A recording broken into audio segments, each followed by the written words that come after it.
কারণ অন্যদিক থেকে ভারতে আশ্রয় নিয়েছে শেখ হাসিনা অর্থাৎ প্রাক্তন প্রধানমন্ত্রী। সেক্ষেত্রে ভারত কিন্তু প্রত্যক্ষভাবে বাংলাদেশের সঙ্গে যুদ্ধে চলে যেত।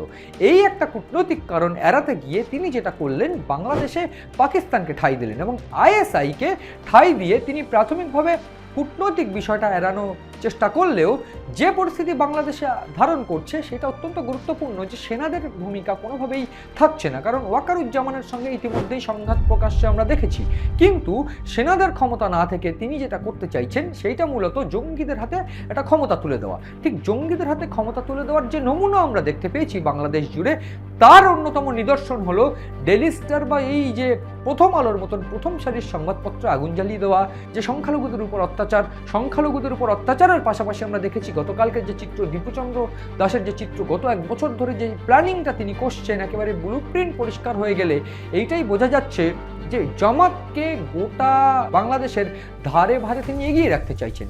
একদিক থেকে এনসিপি ও জামাত তারা একসঙ্গে জোট করে নির্বাচন লড়তে চাইছে, তারা একসঙ্গে ক্ষমতা আসতে চাইছে। অন্যদিক থেকে তিনি হয়তো রাষ্ট্রপতি হতে চাইছেন এবং রাষ্ট্রপতি হয়ে তার রাষ্ট্রপতির ক্ষমতাটা একটু বাড়িয়ে নিয়ে তিনি তার জায়গায় আসীন থাকবেন।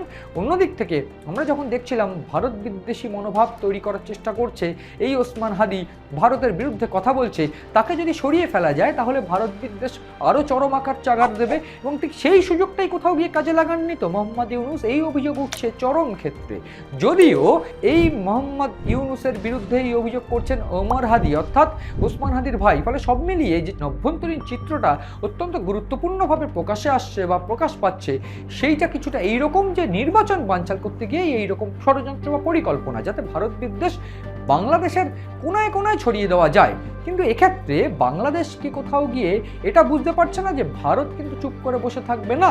সেক্ষেত্রে ভারতের কি করণীয়, ভারত কি করতে পারে? প্রাথমিকভাবে যখন পরিষ্কার হয়ে যাচ্ছে যে সংখ্যালঘু নির্যাতন নিয়ে বাংলাদেশে একটা অন্যতম আকার ধারণ করতে চাইছে, জামাত মাথাচাড়া দিচ্ছে, তখন এইখানেই পরিষ্কার হয়ে যাচ্ছে যে ভারত কিন্তু চুপ করে বসে থাকবে না। ভারত পরিষ্কার করে বুঝিয়ে দিচ্ছে যে এই বাংলাদেশের যে হাই কমিশন বা ডেপুটি কমিশনের দফতর ভারতে রয়েছে, সেইগুলোর উপরেও কিন্তু হামলা হতে পারে বা আক্রমণ হতে পারে, যদিও সেটা অনুচিত। কিন্তু ভারত প্রাথমিকভাবে এই নভেম্বরের পর থেকে বুঝতে পারছিল যে এই সমস্ত এলাকা, যে সমস্ত এলাকায় নর্থ ইস্ট সংলগ্ন এলাকা, যেটা 7 সিস্টার্সকে নিয়ে বারবার করে যে মন্তব্য দেখা গিয়েছে এই ইউনুসের ঘনিষ্ঠ ছাত্রনেতাদের, সেই সমস্ত জায়গা কিন্তু সিকিউর করতে হবে এবং সেই সমস্ত জায়গা সিকিউর করতে গিয়ে বিহারে, উত্তর দিনাজপুরে এবং আসামে এই 3টি জায়গা কিন্তু 3টি সেনাঘাঁটি ইতিমধ্যে করে ফেলেছে ভারতীয় সেনা বা ডিফেন্স। এবং ভারতের তরফ থেকে এই যে অ্যাক্টিভিটি, তার পাশাপাশি নোটাম জারি করে অপারেশন গজরাজের মতন যে মহড়া, সেই মহড়াও চালানো হচ্ছে। কিন্তু প্রশ্ন হচ্ছে বাংলাদেশ কি কোথাও গিয়ে এখানে এটা বুঝতে পারছে যে ভারতের সঙ্গে সংঘাত হলে কয়েক মিনিট বা কয়েক সেকেন্ডের মধ্যেই বাংলাদেশ গুটিয়ে যাবে?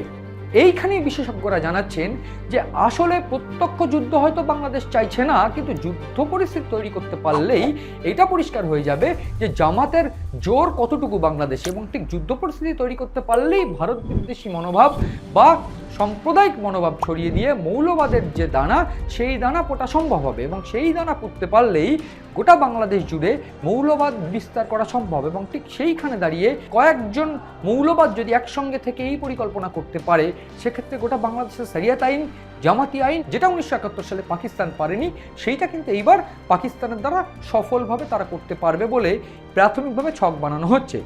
অর্থাৎ এইটা পরিষ্কার যে যুদ্ধ পরিস্থিতি বা যুদ্ধ মনোভাব নিয়ে তারা এগোলেও যুদ্ধে তারা যে পারবে না সেটা তারাও জানে। অর্থাৎ নির্বাচন সামনে, নির্বাচনকে বানচাল করার জন্য এই রকম যুদ্ধ পরিস্থিতি, এই রকম সংঘাত এবং এই রকম ভারত বিদ্বেষী মনোভাব তৈরি করা, যাতে করে ভারত বিদ্বেষী মনোভাব তৈরি করতে গিয়ে মৌলবাদের বীজ ভালো করে রোপণ করা যায়। এবং ঠিক মৌলবাদের বীজ রোপণ হলেই, মৌলবাদের চারা জন্মালেই এইটা পরিষ্কার হয়ে যাবে যে বাংলাদেশ জামাতের। এবং বাংলাদেশ জামাতের হয়ে গেলে আমরা সবাই জানি সেই জামাত যারা 1971 সালে 30 লক্ষ বাঙালি হত্যায় জড়িত ছিল, সেই জামাত যারা সেই সময় স্বাধীনতা মুক্তিযুদ্ধের সময় বা স্বাধীনতার মুক্তিযুদ্ধের সময় বাংলাদেশে পাকিস্তানের পক্ষ নিয়েছিল। অর্থাৎ আরও একটা মিনি পাকিস্তান যে বাংলাদেশ হয়ে যাচ্ছে, তা কিন্তু বলার অপেক্ষা রাখে না। ফলে এই গোটা পরিস্থিতিতে ইউনূস যে এই হাদির খুন করিয়েছেন এইরকম একটা চরম অভিযোগ আসছে, তার পাশাপাশি নির্বাচনকে বানচাল করে দেওয়ার একটা প্ল্যানিং বা একটা ছক তিনি করছেন, এইরকম একটা অভিযোগও আসছে। ফলে সব মিলিয়ে গোটা বাংলাদেশে নির্বাচন আদৌ হয় কি না, নির্বাচন বানচাল হয়ে যায় কি না, এবং এই ওসমান হাদির কারা হত্যাকারী সেই হত্যার যে বিচার কিভাবে পাওয়া যাবে, সেই সমস্ত প্রক্রিয়া কিভাবে মোহাম্মদ ইউনূস এগিয়ে নিয়ে যাবেন সেটা অত্যন্ত গুরুত্বপূর্ণ বিষয়। তার পাশাপাশি বাংলাদেশের নির্বাচনে বরাবর একটা গুরুত্বপূর্ণ ভূমিকা ভারতের থেকেছে, কিন্তু এইবারের নির্বাচনে ভারতের কি গুরুত্বপূর্ণ ভূমিকা থাকে সেইটাও কিন্তু ভয়ানক গুরুত্বপূর্ণ প্রশ্ন।